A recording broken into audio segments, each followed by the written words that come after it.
there are 3 fake out deaths of the main villain. Not 1, not 2, but 3 fake out deaths. This guy literally says, "You can't kill me." Steve Austin says, "I hunt to kill." Roll credits.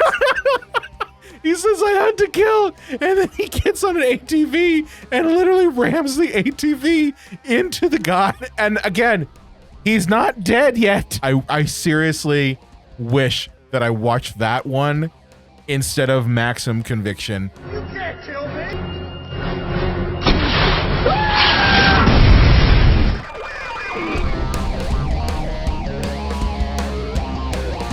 Welcome to the Cinema Psycho Show, the madhouse for film freaks and film fans of all types. I'm your host, Brian Coddington, and my fellow co-host and filmmaker, John Woolscroft. You thump your Bible and you say your prayers and they didn't get you anywhere. You quote your Psalms, you quote your John 3:16. Austin 3:16 says, "I just whipped your ass." Oh, this is gonna be a hard episode, John. I don't know about you. One, we're doing, it's episode 316 if you didn't gather, and it's also John's birthday. Like, John is now old. Mm-hmm. Yeah, I'm 73 years old. You're 73 years old. Yeah, John is old now. He's really good for 73. Like, I would say so. But yeah, it's his birthday. His birthday was a couple days ago, and because it's his birthday, I felt that, and I wanted not just that, but it just so happened it landed perfectly that the birthday episode for John is also our movies of Stone Cold Steve Austin episode, because there's no way in hell that I would want this for my birthday. So happy birthday, John. Thank you. Let's crack open some stabilizers. Got Steve Austin, Broken Skull. What is that? Steve Austin's Broken Skull Double IPA. Oh my God. Yeah, there's going to be, I have a feeling this episode's going to have a lot of beers. A lot of beers in it. But yeah, this, John, there's a history of wrestlers making the jump to cinema, right? Like, this is not something that is completely unusual. Oh, absolutely. Yeah. And I think it's good to contextualize why, like, who Steve Austin was in the business and why they wanted to push him to megastardom in the movies, because he was his generation's Hulk Hogan. It's like, oh, if Hulk Hogan's the biggest name in wrestling, why can't he be the biggest name in Hollywood? Didn't really turn out. As you'll find out, also didn't work out for Steve. But Steve Austin, in like between 97 and 2003, the biggest name in the history of professional wrestling. Like, I think I heard somewhere that just from his Austin 316 t-shirt, because all these wrestlers, they get deals on how good the pay-per-views do back then, but also how much merch they sell off the Austin 316 shirt alone. And that guy had like 20 different t-shirts. He made something like, I think like $7 or $8 million in royalties off of that one t-shirt. That's how big this guy was in the world. Oh, I can buy that. Professional wrestling. I can buy that 100%. Yeah. I go when Stone Cold was at his peak was when I was into wrestling. Like that was Attitude Era, bro. The Attitude Era. Oh man, I love the Attitude Era. I mean, I know the wrestlers probably didn't like it because the chair shots and the barbed wire and the razor wire and all the blood. The sex part they're probably cool with, but like a lot of blood, like a lot. Man, Mankind was my jam. That Mick Foley, he was my hero. Stone Cold was a good one, and there's so many good storylines in that time period. The corporation versus the union, and oh man, like so many good ones. So many good ones. Undertaker was the literal devil. he was the literal They're just like, well, we need the devil in this one. So you got Kane or the Undertaker. I think we're just going to go do the Undertaker. Yeah. And, people get hit with sledgehammers and buried alive and just all sorts of manner of crazy shit. But yeah, around this time is when you had a lot of professional wrestlers who were really trying to make the transition. And like The Rock kind of has been the only one that I would say that's successfully managed to make that transition. Okay, within reason. Here's the reason why I say it. Yeah. he's I think he's more known now as Dwayne the Rock Johnson in the Fast and the Furious movies than the Rock from WWE. There are a lot of people who go, hey, did you guys ever notice how much that old wrestler The Rock looks like Dwayne Johnson? Yes. They don't know he's the same person. They don't know. And that's why I think that because he has become so synonymous now with the Fast and Furious movies, and then just being in so many like action movies, and even ones that go against type. Like, remember when he was the Tooth Fairy? Mm-hmm. You know what I mean? So, I mean, he's managed to make a name for himself in that front, whereas everyone else kind of has been stuck in direct to DVD hell. All right. Well, here's my Mount Rushmore of actors to Hollywood, or wrestlers to Hollywood. Okay, go. What's your Mount Rushmore? Obviously, we mentioned Dwayne Roxon, so he's number one. John Cena has taken off quite a bit in Hollywood. I'd agree with that. Totally. And don't roll out old Dave Batista. Yeah, no, he's got that Marvel money. Yeah, he does have that Marvel money going now. He has that Marvel money going. And the last one I would say is kind of a dark horse is Jesse Ventura. Yeah. Now that I think about it, you're right. I mean, he has gone into full conspiracy theory mode. Yeah, which is fun to watch. Well, it's the Illuminati's after me. I don't own a cell phone, and I live off the grid.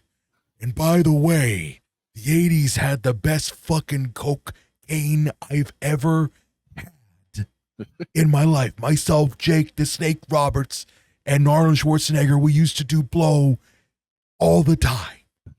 right off Miss Elizabeth's ass. Right up. Yeah. And Randy was in the back just crying because of the cocaine. That's enough of my Jesse the Body Ventura impression. But you're find right. Me at the Sizzler on Friday nights. But there is the Chris Jerichos, the Triple H's, really let's be honest, the Hulk Hogan's, that whole career didn't really pan out for him. Suburban Commando didn't win any Oscars, so I love Suburban Commando. I don't give a shit what anyone says. Suburban Commando. I am making this declaration right now, Psychos Nation. We will do Suburban Commando relatively soon. I'm not going to tell you when, but we literally, John and I were talking about this at his birthday soiree. And we somehow we got on the subject of Suburban Commando. I don't know how that happened. And then, of course, John does, I was frozen today. I was frozen today. But it's so good. And also, you're a dead man, Ramsey. That's the Undertaker. That's the Undertaker with a 5-year-old's voice.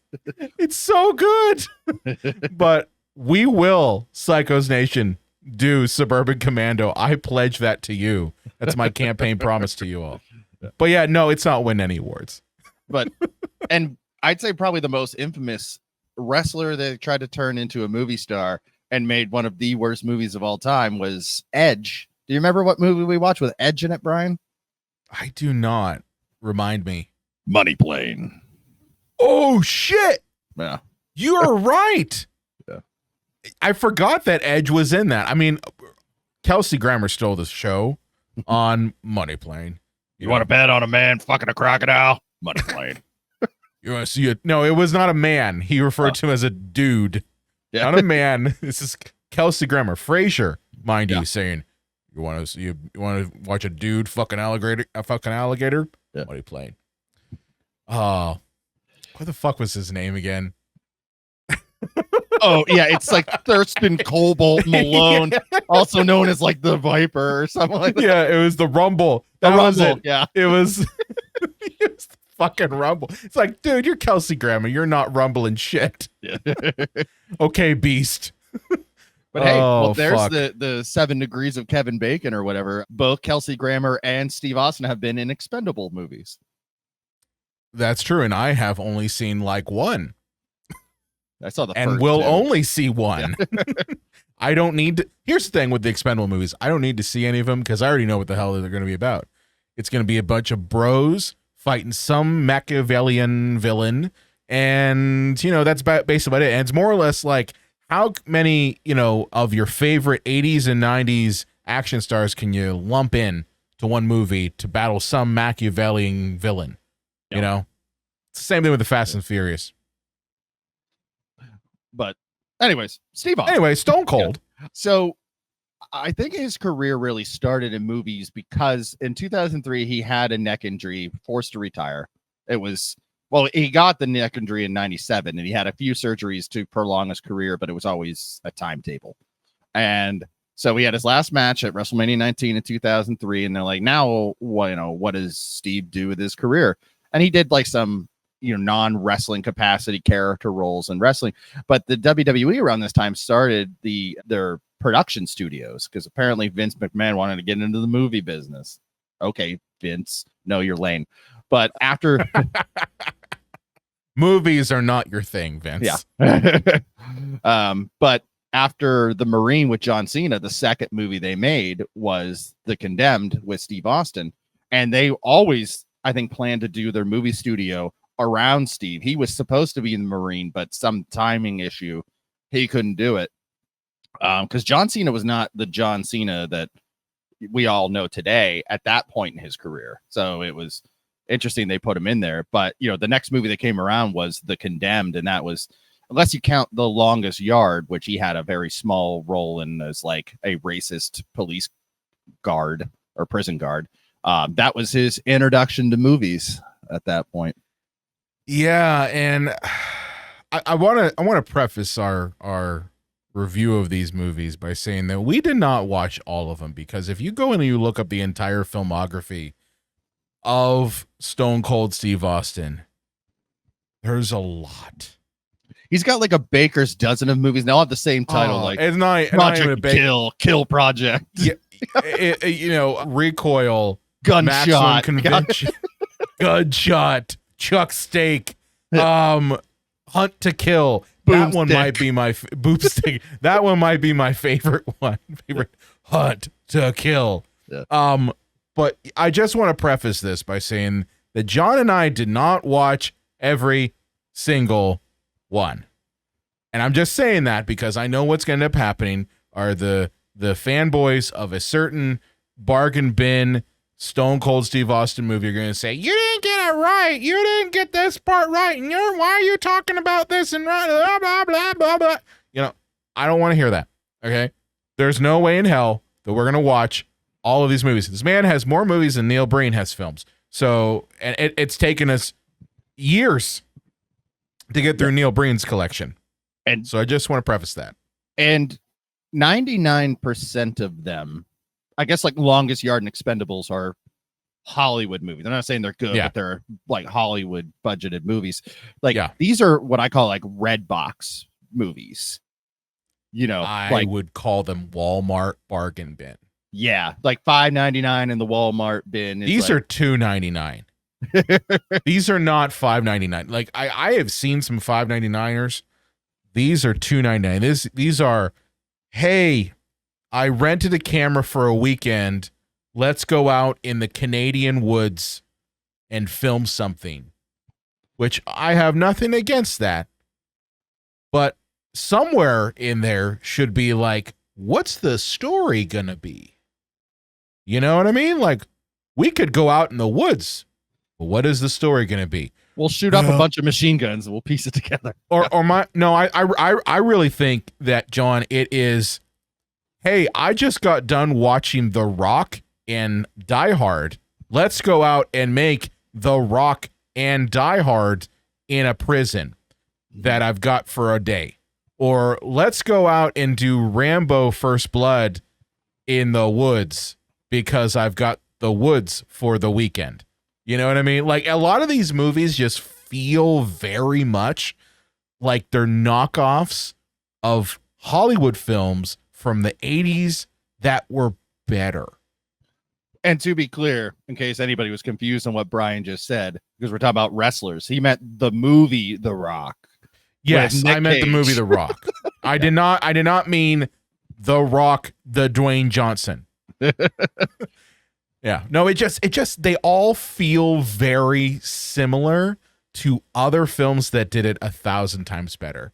Like I mean, I'm not gonna go piece by piece, but Recoil very much feels like The Punisher because it is. Yeah. Yeah. It's okay. So here's how I would describe every single one of his characters. He's a rugged, soft-spoken badass with a heart of gold. That's every character he plays in every movie. And look, Steve's not the greatest actor in the world, which is funny because it doesn't matter how good, charismatic you are in wrestling, how good you are at promos, how good you are at selling that you're hurt. Like, that doesn't guarantee that you're going to just be able to take the leap to Hollywood, or else every actor would, or every wrestler would. But yeah, he has just lines like, "We got to take care of this. Too many men. Don't worry. I'll take care of it." You know, just it's like they gave him very stunted, very one-dimensional dialogue because, you know, they're not going to cast him in like a male version of Soapy's Choice over here. He's going to be a guy carrying a gun around with his big old biceps.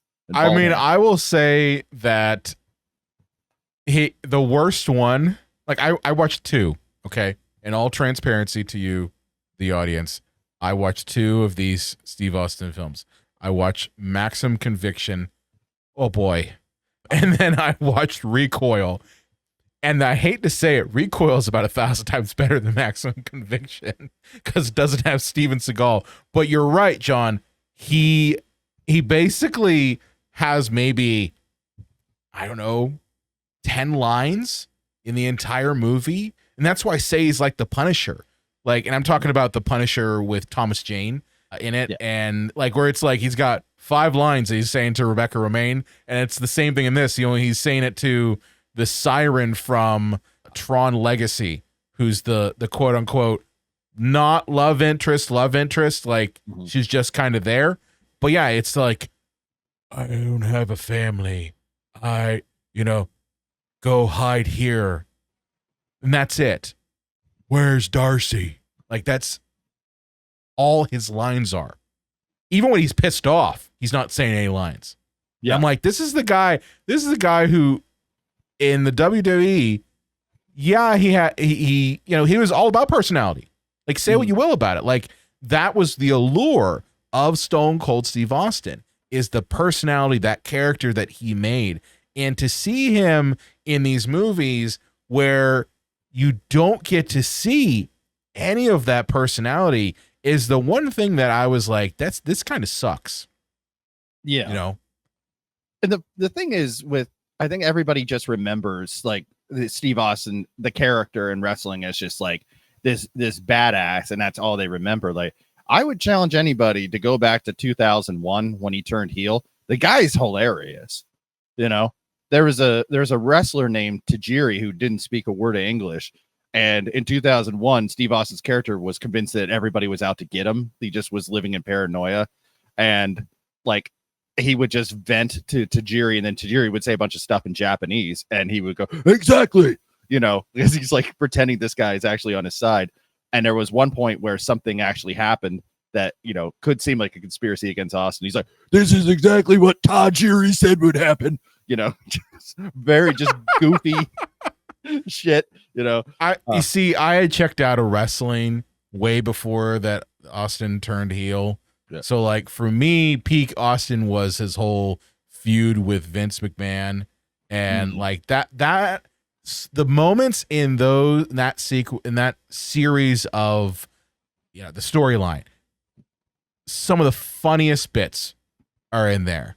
Like when Vince McMahon was in the hospital and Austin's like singing to him and then pulling him out of the hospital. Like, great stuff. But that's the part about acting that you know, I think the WWE does do, is they make these over the top characters. So like, even though these wrestlers are physical, they do have to have acting chops. So you can clearly tell that this man does have acting chops, but he's just put in these movies where it's all physicality and nothing else, you know? Yeah. Well, because there's like the first movie that I said that like he made that was an Steve Austin vehicle. So not his first movie, but was the Condemned. Yeah. And I feel that he's been playing that character. Yes. Yes, in different environments from then on out. You know. Now, I said I watched Maximum Conviction and Recoil. John, which ones did you watch? Let's see. I watched those two. I watched The Condemned. I watched The Longest Yard, Expendables, the Expendables with him. I think there was another one Danny Trejo, is that the one with? That's Recoil. That's Recoil. Yeah. Yeah. There was another one I watched, but I mean, they just blur together. That's 100% it. Now, do we want to talk about some of our favorites here? Well, actually, no. I got a surprise. Okay. Surprise for you. I got reviews. Excellent. I forgot I had this.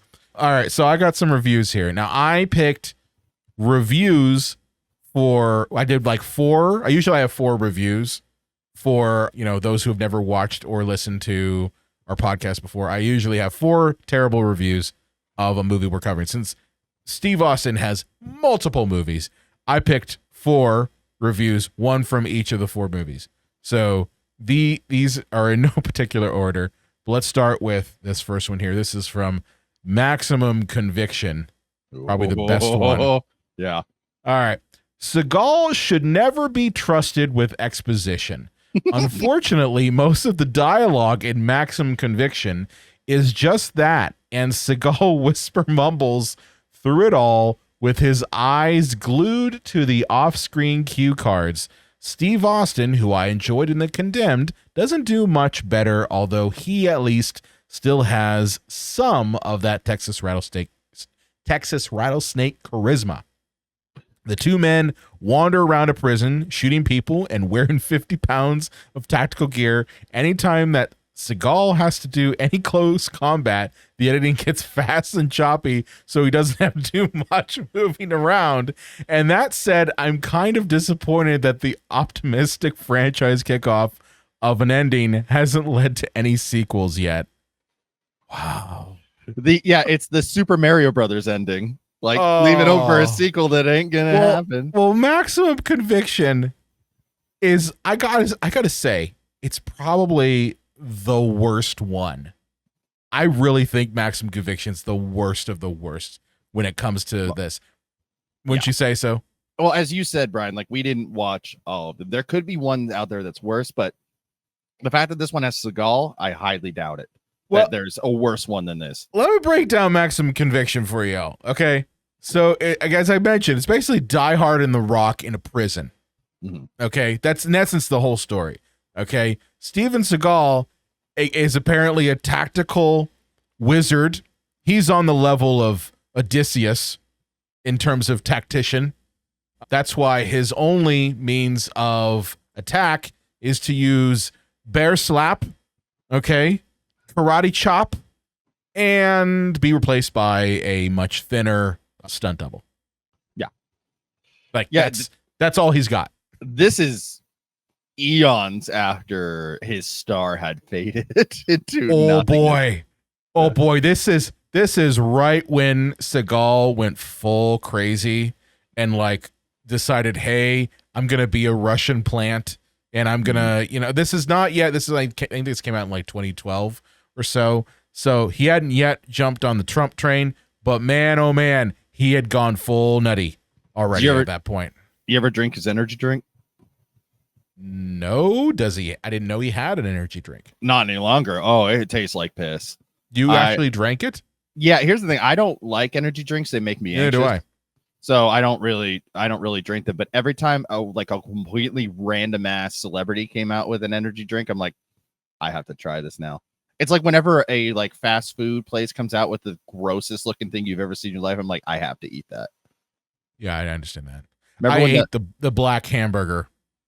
Remember that one? Mm-hmm. The one that made your shit green? I had that. Do you remember when was it Pizza Hut that had the little hot dogs in crescent rolls as the crust? Yes. I'm like, that looks disgusting. I have to have it. It was the same thing with the Double Down. You watch your mouth. The Double Down is delicious. I don't need carbs. I just need the meat and the meat and the meat and no veggies. Fuck veggies. Why would you put veggies in a sandwich? Ew, gross. In America, chicken is bread. But getting back to Maximum Conviction, John, because like I got to talk The about double this one. down of movies. It is the double down of movies. Where does Stone Cold fit into this? Okay, so Stone Cold Steve Austin in Maximum Conviction is a demolition expert who doesn't do jack shit throughout most of the movie. He's got like one scene where he gets inventive with kitchen supplies and explosives because, of course. But all we really know about him is that he doesn't know how to fix a trash compactor. Like, and how do I know that? Because he spends 30 minutes trying to fix a trash compactor that's actually full of, Marines or whoever the fuck is trying to, like, get into the prison to get the secrets out of one woman's boob. You forgot about that, didn't you? Yeah, for a minute, yeah. Yeah, you forgot that the MacGuffin of the movie is basically, I don't know, some sort of money or accounts or whatever bullshit in an implant in a woman's boob. Yeah. It's like Johnny Mnemonic. Oh fuck. Yeah. I will say this for Steve. He is trying his hardest in all of these movies. He's not good. Is he though? Is he really trying his hardest, John? Brian, I just don't think he's a very good film actor. He may have been one of the greatest wrestlers of all time, but this guy is just. Here's why I can see it on his face. Here, listen. Here is why. First of all, that's constipation. That's not intensity there. When he's doing that's called I need to take a shit. You know why he needs to take a shit, John? Because he drank too much of his own energy drinks. All right. No, I had too much Broken Skull IPA. No. All I'm saying is, and this is why I will disagree with you. I think he is going for I want to make the most money possible with the least amount of effort because I'm old as fuck and all I know is a keto, which is shit. But I say that because the man in this movie, he doesn't know how to hold a gun at all. Oh, that's just bad directing and bad stunt people or not stunt people, but weapon experts on set. But no. And this is, again, I look at everyone else in the movie and they're holding a gun properly. Like I'm not a person who has guns. But I know that pretty much if you've got like a long rifle and you've got the stock, it shouldn't be like out.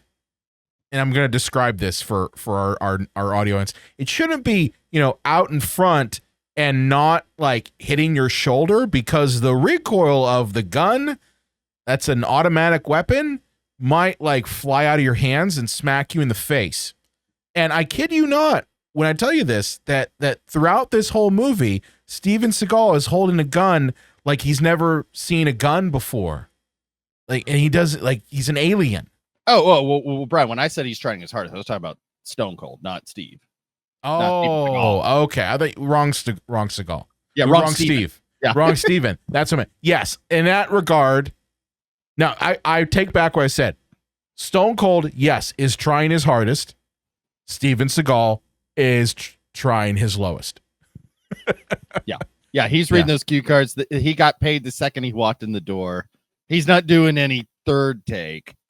I'll give you your safety, but that's it. No third take. No third take. But you farted during the first take, and then you forgot your second line. It's fine. It's fine. We'll dub it. It's cool. Did I ever tell you that I was in Under Siege? Yes, we know. All right, let's go to another review here. Okay. This one is for The Condemned. This film is in the case of terrible movies you watch as a kid and stays in your mind forever because it's so bad. Randomly, at least once a year, it comes back to haunt me. Also, Nickelback at the end for some reason. Because why not Nickelback at the end? This was like late 2000s. Yeah. So this was prime Nickelback time. Back when they were huge then. Yeah. They were huge and they were irritating then too. I'm not gonna lie to you and say that they weren't popular. They were popular, but they were irritating then too. This one of all of his movies, like, I don't think I would ever want to watch it again. But if somebody was like, hey, I really want to watch The Condemned, I could sit through that one, unlike most of Mr. Cold's movies. But Mr. Cold. Yeah. It's like the most dangerous game meets the Hunger Games. It's just that kind of. You know what it kind of reminded me of? It kind of reminded me of the movie Gamer. Yeah, you mean Gamer with Gerard Butler and Dexter Morgan? Yes. Yeah. Yeah, that was like, I liked that one. This one, I got to tell you, I did not watch this one. I did watch kind of like a recap of it because, again, there were just too many Stone Cold movies to watch in the amount of time we had. Call them what you want. Knee knockers, thigh slappers, golden nuggets. But our friends over at Manscaped refer to them as the boys. Not every man has children, but every man is responsible for their 2 boys below the waist. And when your little guys have a little bit more hair than they need, trust Manscaped for all their grooming needs.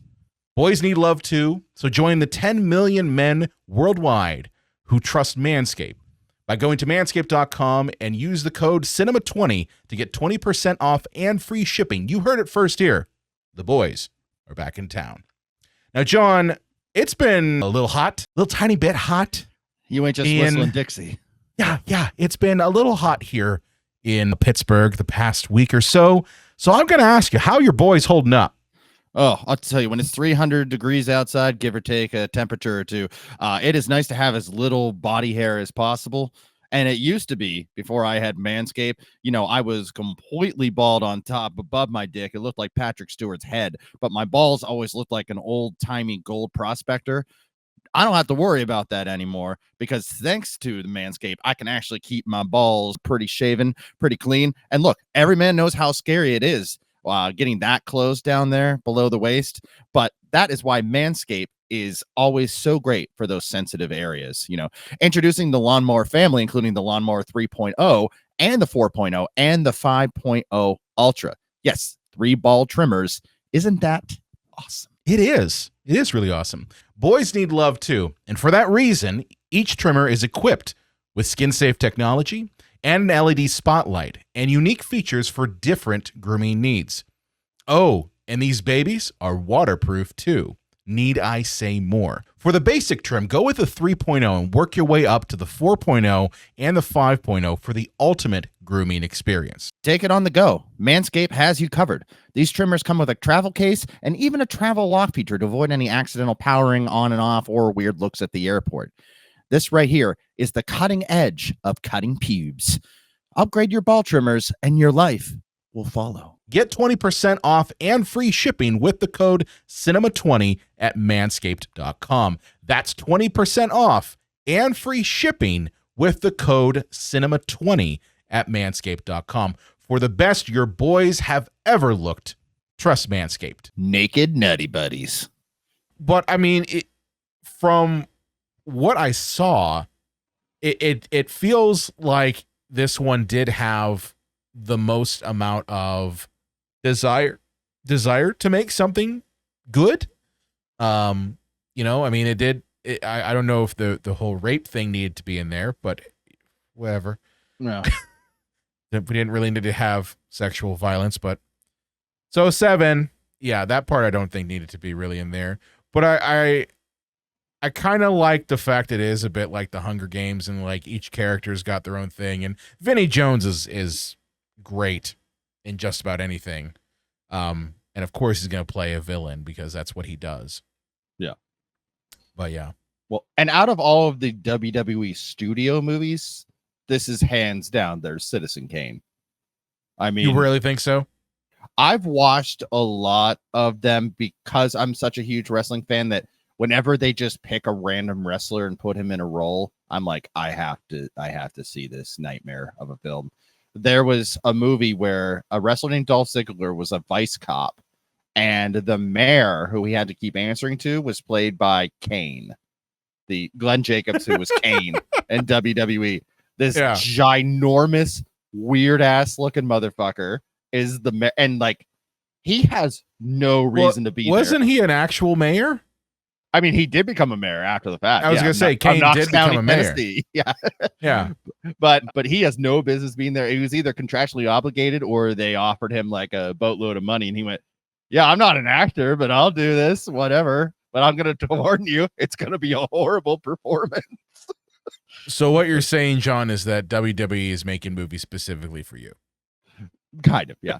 They haven't. I think their studio, their movie studio end of things went defunct many moons ago. I don't know if it was the product, if the pandemic killed it or not, but there was a. It was Christmas that movie with Dolph Ziggler and Kane that killed it. No, there was a Christmas movie with The Miz. I think that might have because that's what we really needed was a Christmas movie with The Miz. I only know about these newer wrestlers because my stepsons were into WWE for That's a time right. there. Yeah, you were adjacent to all of this. Yeah, and I realized I'm like, this isn't the same WWE that I liked back in the day.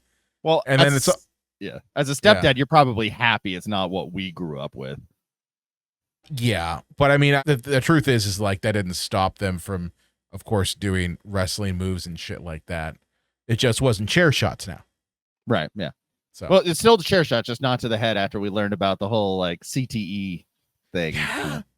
Who knew, John, that if you take a chair shot to the head, that it can cause, I don't know, aggression, concussions, things like that. The brain to deteriorate. Yeah. Yeah. Who would have thought? Chair shot? That all changed because of Chris Benoit. So thanks, Chris. Thanks, Chris. Yeah. You world's greatest monster, Chris Benoit. You fucking monster. Hope you're rotting in hell. Yeah. All right. Let's get back to some reviews here. All right. So this one here is for Recoil, and it is at one point in this film, Stone Cold Steve Austin interrogates a low-level goon strapped to the hood of a car, getting the information he needs. He then sets a brick onto the gas pedal, whereupon it speeds up into a building and explodes into fire. At the climax, in the middle of a fight, Austin and rival Danny Trejo duct tape their hands together and proceed to punch the shit out of each other. If that doesn't sell you on this movie, I don't know what will. Oh, Recoil was great. I'm going to be honest with you. Recoil was the one that I was paying the most attention to, because with all of them, this movie fails the cell phone test. Okay. They all fail the cell phone test, but Recoil was the one I was like, okay.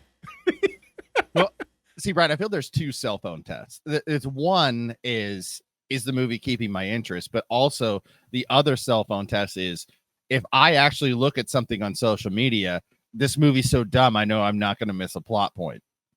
Like some movies, like That's you can't true. look away That's from true. because, like, oh, I might miss an intricate detail, in this Ingmar Bergman movie. This ain't Bergman. No, and honestly, with Recoil, the cell phone test failed with what Stone Cold's little like gas station buddy who gets hung. Like I looked away for 5 seconds. I was like, this fucking movie's boring as all hell.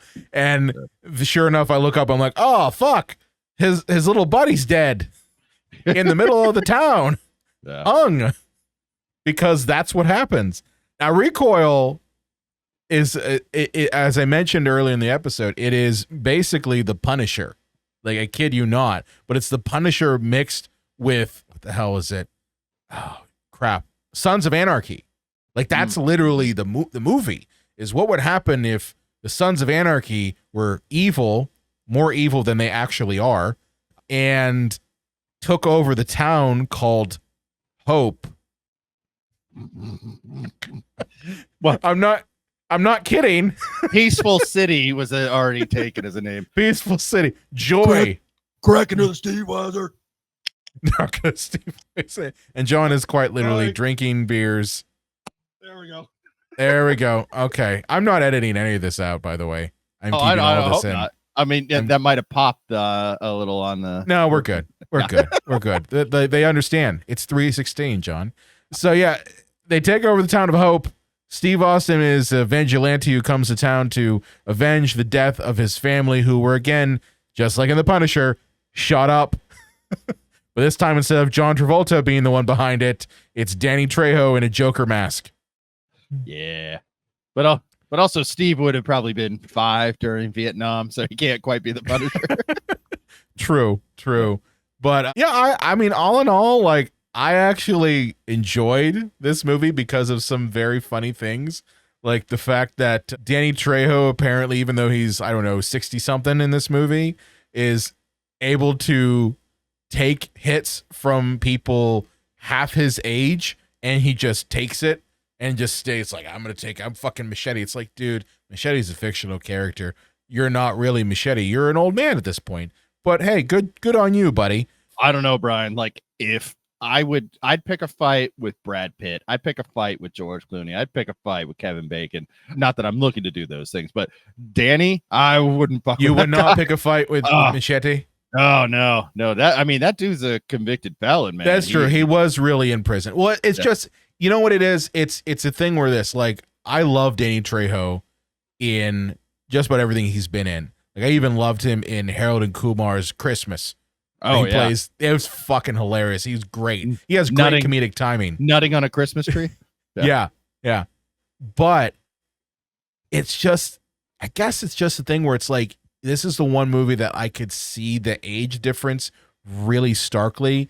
And it's one of those things that when an actor gets to a certain age, it's difficult to see them in a situation like a fight in an electrified fence ring, because that's a thing, or in a, you know, handicap match with Stone Cold Steve Austin. Mm-hmm. You know what I mean? Brian, these are exploitation movies made for $20. So it's like, whatever name you can get the smack on the poster so that you can suck every dime out of this, you're going to do it. And it's like, oh, well, we got Danny. Okay, whatever. Put him in there. You know? Yeah. What was funny, though, was during that final fight, Danny Trejo does attempt to grab a machete, and he doesn't. Like, I'm just like, come on, man.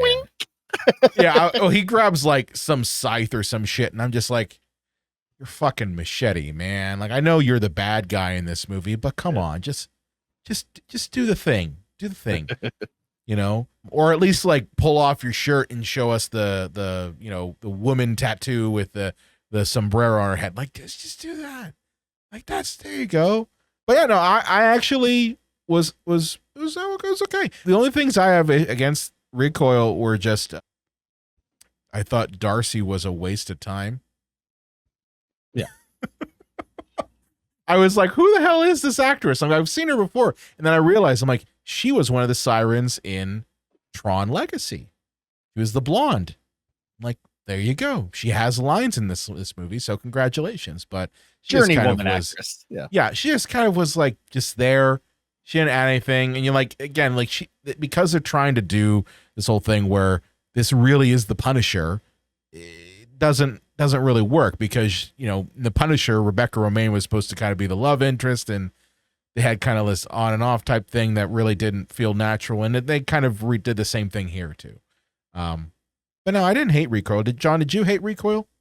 No, it just was, I would say. It just was. It just was. It was just a movie that I've seen differently and really better in other places, but it was probably more enjoyable for me, considering when I was 14 years old, Steve Austin was my hero, and you know, you seemed like you were maybe kind of more of a passive wrestling fan back in the day. I was not a passive wrestling fan. Did you have the posters? Any posters? I did. Okay, I didn't have any posters, but I watched Monday. I watched Heat on Sunday. Okay, and then I watched Raw, and then it went into Warzone afterwards. So yes, I was not a passive wrestling fan. I was an active one. But for me, it petered out when I discovered porn. Yeah. It was like, no, not into this anymore. You didn't need Sable anymore. You could actually see movies. No, I didn't need Sable. I didn't need Sable anymore. I was just like, oh, Cinemax has stuff at midnight. What's this stuff on Showtime? Oh, okay. I don't really want to watch Sunday Night Heat anymore. There was a match at Armageddon 1999 that was a pudding in a pool match and it was an evening gown match, which means the women had to tear each other's clothes off in pudding. And I'm like, I don't know how. I guess because I was just hormonal that I didn't. Did your parents? I gotta ask you this: Did your parents buy you the pay-per-views for WWE? Well, here's one thing I will say as a bonus to my old man is that we had coax. They were the monopoly in Edinburgh, and there was no pay-per-view option. But there was a place up in Erie called Scorchers, just a run-of-the-mill restaurant bar. But they would get the pay-per-views. They'd get the license to show it on all their TVs. So once a month, my dad would take me up to Scorchers in Erie to watch it. And I would also get like chicken wings and cheese and bacon fries. It was like the greatest thing in the world. It was heaven for you. Yeah. You were watching the put-in evening gown match while sucking down bacon and chicken wings. And that's how John died. No, that's how John lived. That's how John was born. He was born in chicken wings and bacon and evening gown pudding matches. But no, my brother and I were both really big into it. We even had the figures and shit, and actually did a very funny video back in the day with the wrestling figures that we had. And yeah, no, we were into it, but it's just kind of grew out of it, more or less. And then of course it transformed into the Mickey Mouse show that it is now, and we're just like, this ain't our thing. Hey Brian, we're in the Paul Levesque era. We're PG-13 now. Yeah, I know. That's why I say it's the Mickey Mouse era that it is now. It's not PG any longer, but I'd rather it go to, I don't know, be R-rated because it's still wrestling. You know? Yeah, but every wrestling show I go to in person, I'm surrounded by little kids, and I'm like, if this is a show for all ages, like, I don't know. I don't need to see like cleavage and excessive amounts of blood, like for the 7-year-old sitting right next to me, you know. But here's the thing, and this is where I would go, they're gonna see that stuff anyway. Yeah. They're gonna see that stuff anyway. I mean, Jesus Christ, John, half of these Stone Cold Steve Austin movies, especially this last review I'm going to show you, some of the most like utter violence there. Like this one, a woman gets impaled by a spear thrown by Stone Cold. Damn it, Steve. All right. You had too many goddamn Steve Weisers. All right, let me show you this last one here. This is for Hunt to Kill. All right.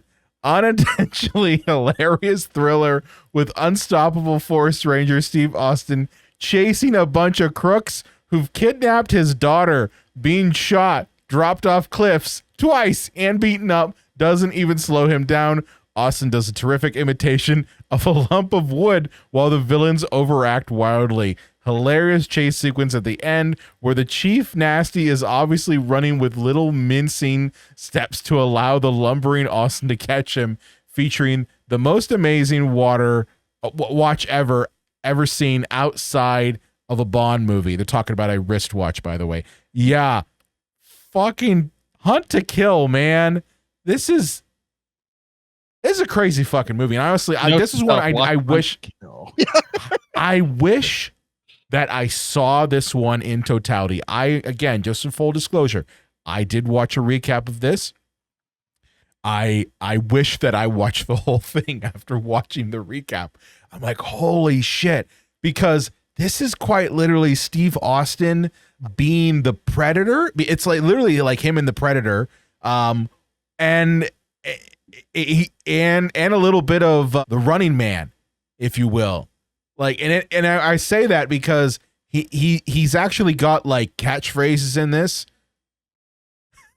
See, they should lean more into that. Like, he's not Sly Stallone. He's Arnold, you know? Absolutely. Yeah. But no, man, this one is Steve Austin is a border agent in Texas. And we know that because of the papyrus font that says Texas southern border. And The Avatar font. yeah, it's Papyrus. And his buddy, played by Eric Roberts, gets shot and dies after giving him a magic watch. I'm not kidding you when I say that. It's a magic watch. It's like one of those ones that's braided rope. And it's because Steve gets a promotion in his border patrol job. And yeah, over the course of the movie, somehow we end up in the Canadian woods.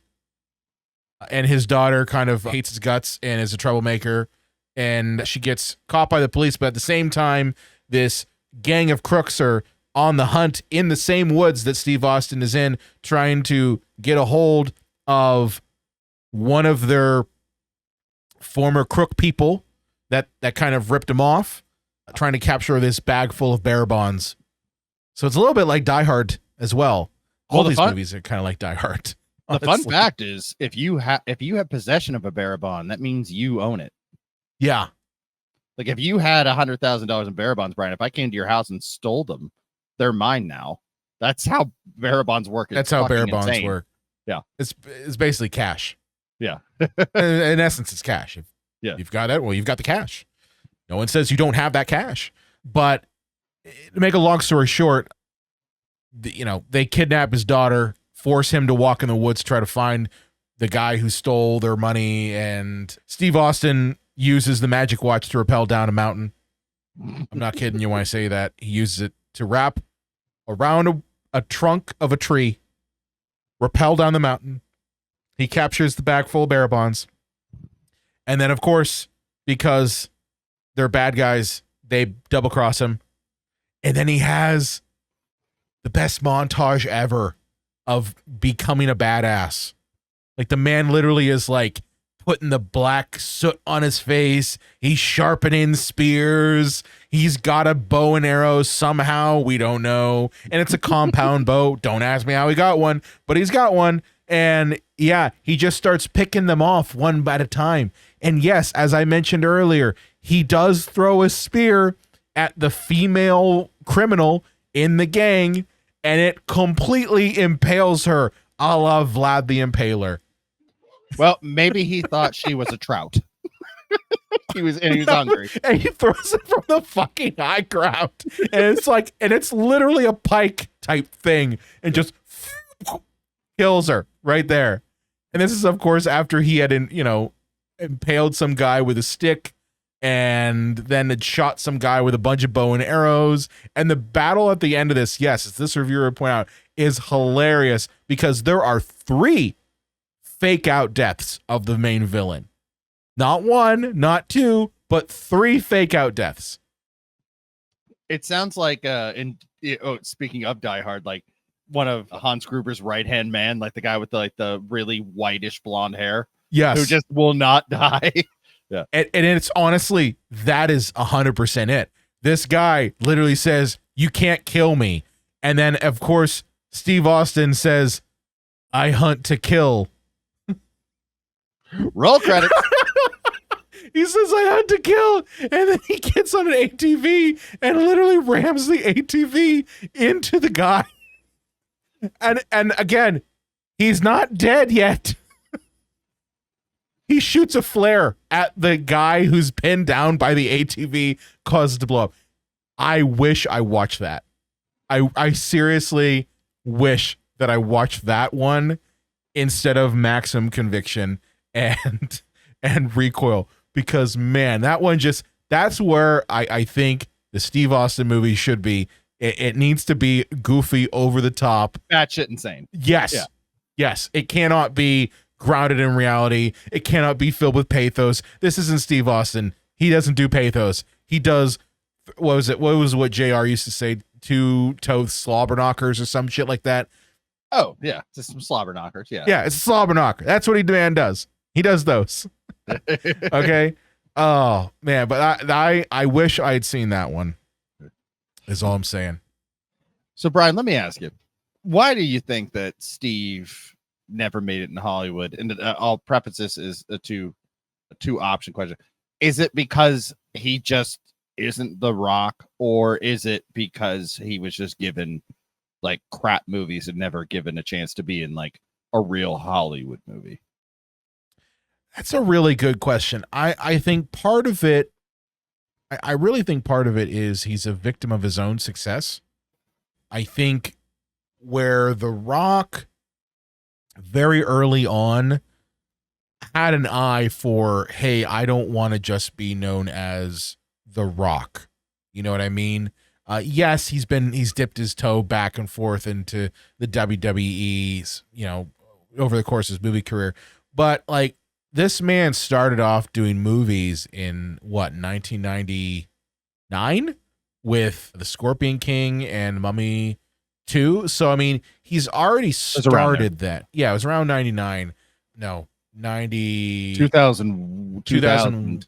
Yeah, the 2000s, early 2000s. So he already started with doing things that were not a wrestler and were something different. And I really think that Stone Cold got typecast. I really do. I think the man got typecast in doing these sort of, being these muscle bound, out for revenge type guys, because that's what he was more or less in the WWE, right? Mm-hmm. He was the everyman hero.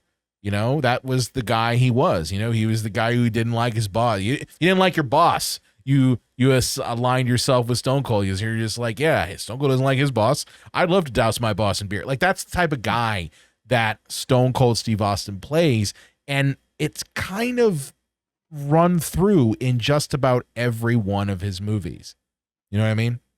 Yeah, I agree with that, because like, if you actually think about it, is Dwayne Johnson like the biggest movie star? And I'm not saying actor, because he's not an actor, but movie star in Hollywood.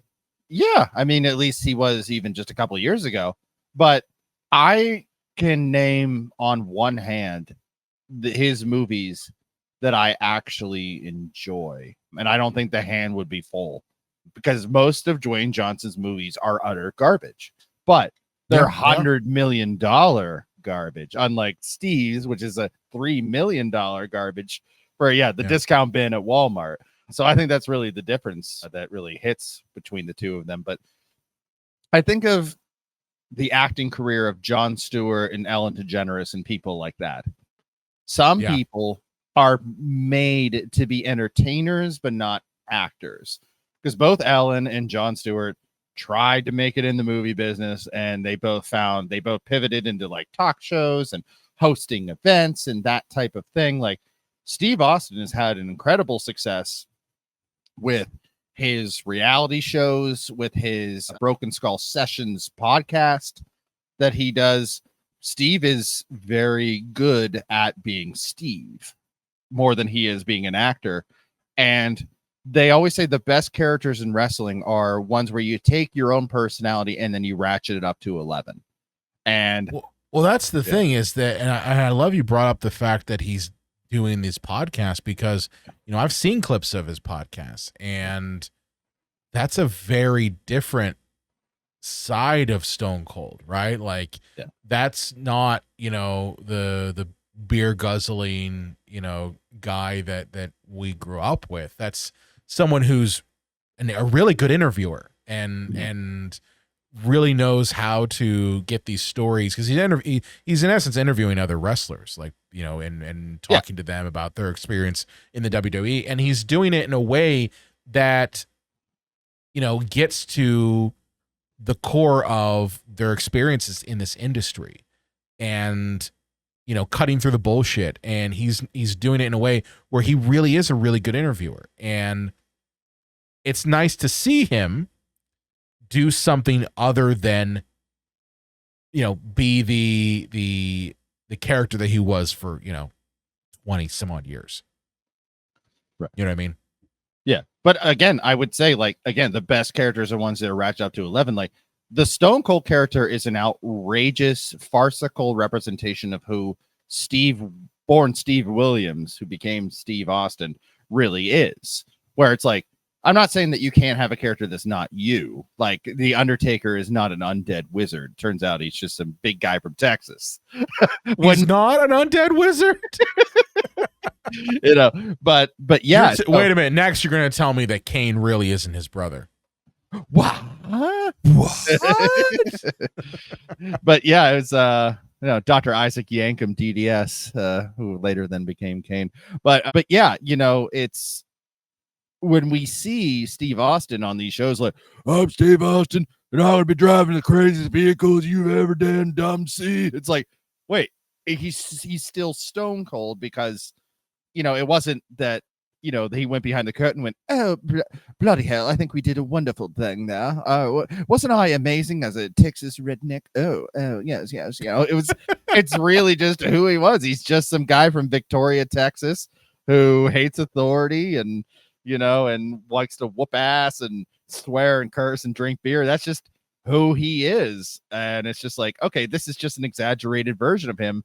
And I think that's what's so enduring about him. Like when we see, him on Hot Ones or doing a reality show or something like that, is it like, oh man, it's like the guy I saw on TV, just a hell of a lot more calm and not committing crimes like he would have if wrestling was real, assaulting people. You mean to tell me that he really isn't just go around giving people beer baths? Is that what you're saying? Is that what you're trying to tell me? He's not doing that? Unless you're going to tell me that wrestling isn't real. Well, it's not fake. It's predetermined. There you go. Predetermined. Well, this has been a fun stroll down Steve Austin Lane. Not Jabroni Drive. That's where the SmackDown Hotel is. That's where the SmackDown Hotel is. See, I did live through the WWF era. I know what it was like. I was part of it. Well, since Rock's baby left him, yep, I found a new place to dwell. It's at the end of Jabroni Drive at SmackDown Hotel. Oh shit. Well, I'm glad that we got to watch these movies, and I never want to watch them again. Although I will go seek out Hunt to Kill because I think I will too. That one sounds bizarre. We've got another bad movie that's gonna be coming up pretty soon. Just to give you all a preview, our next episode is going to be on Cade, the Tortured Crossing. Yes, we will be doing another Neil Breen movie for you all. Right, John? You ready for that one? No, but it's going to make these Steve Austin movies look like the fucking Seventh Seal. I 100% guarantee that. With it said, John, where can they find you at on the internets?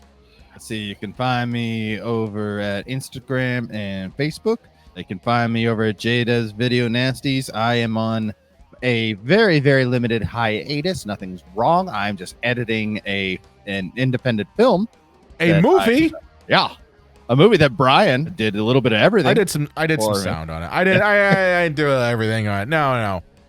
I'm not. I did sound for about half the shoot. But I am doing color on it. I am doing color correction on it, so I'll make it look pretty. Yeah. So I'm getting that into place, and it is a audio fucking nightmare, but it is what it is. Are you saying it's my fault? No, it is not your fault. It is the wind's fault. Yeah, fuck the wind. I hated the wind that whole shoot. But yeah, so as soon as I get that done, I'll be back over onto the YouTubes. But yeah, just taking a brief hiatus there. But you can find me at Jada's Video Nasties. There's a plenty good back catalog to find on that. And I will say that next March 15th, make sure that you leave out a bunch of Steve Weisers under the fireplace for Steve Austin, or he won't leave you a can of whoop ass. You do that every March 15th, don't you? Oh, I do. Yeah. Oh, you gotta leave it the Steve Weisers. You gotta leave the Steve Weisers.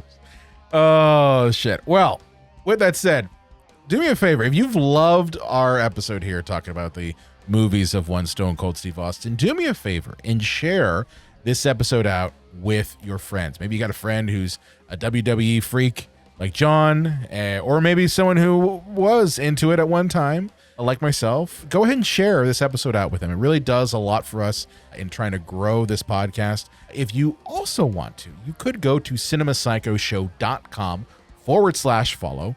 And you can subscribe to us on any of the different podcast apps that are out there. We've got little buttons for all of them there. So go to cinemacycleshow.com/follow. On top of that, if you are watching us here on YouTube, do me a favor and do the whole smash the like and or hit the bell and do the thing and subscribe. Yeah, do this, all the things. Do the subscribe. Subscribe to us. It really helps us out.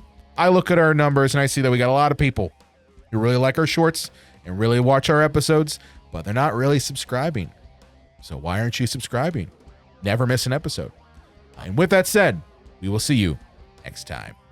Roll into Philadelphia, trek into the SmackDown Hotel, go into room 316, and burn that son of a bitch to the ground.